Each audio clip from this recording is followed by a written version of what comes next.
Bonjour à toutes et à tous et j'espère que vous allez bien. Aujourd'hui, on se retrouve pour la 23e journée de la Serie A.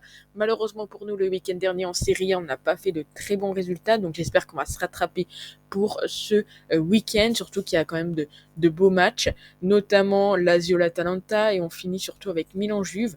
Donc très bon week-end, j'ai envie de dire, du côté de la Serie A, même si bon, après on a des matchs comme l'Inter Venezia ou Naples Salernitana qui donnent un petit peu moins envie. Comme d'habitude, les pronostics sont prêts, je vous les montre et je vous explique un petit peu mes choix. Hop, on met en simple. Donc on commence avec Vérone contre Bologne, où je suis parti sur le fait que Bologne allait inscrire le premier but.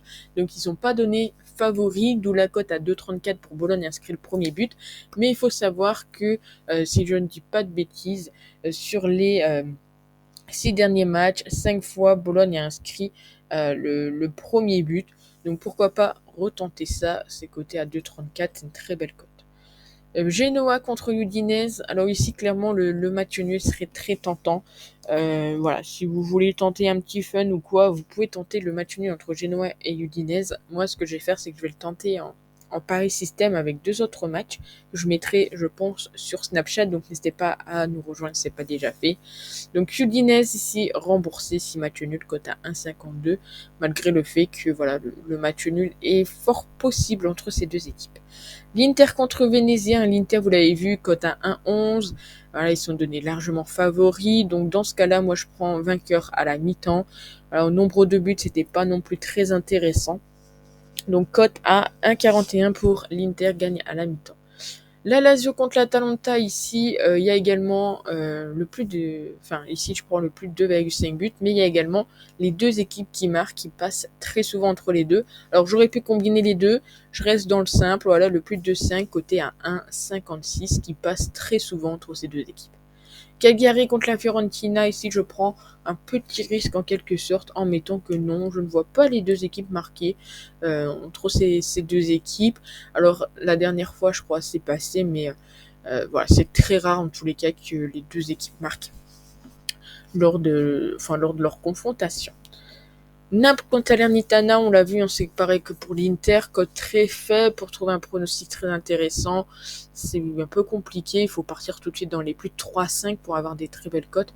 Donc ici, résultat mi-temps, victoire de Naples, coté à 1,49. Torino contre Sassuolo, je pars sur le but des deux équipes. Ça passe assez facilement entre les deux, c'est coté à 1,55. Spezia contre la Sampdoria, là j'ai tenté voilà un petit coup de poker. Les deux équipes marquent et le plus d'1,5 but. C'est un petit peu comme pour le match de la Lazio contre l'Atalanta, où voilà c'est quelque chose qui passe assez souvent entre les deux équipes.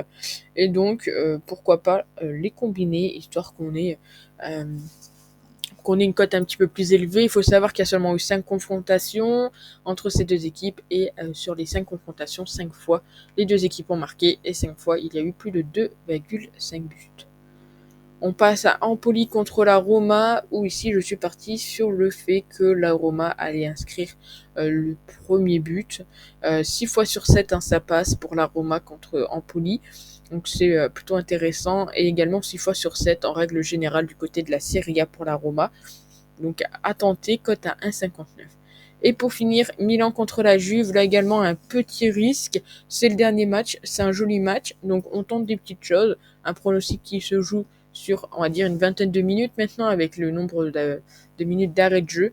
Donc à savoir un but entre la 75e et la fin du match. Alors pourquoi j'ai choisi ce pronostic? Parce que clairement du côté de Milan ou du côté de la Juve, là où ils inscrivent le plus de buts, c'est dans le dernier quart d'heure et Milan concède le plus de buts dans ce dernier quart d'heure, donc il y a peut-être un petit coup à jouer.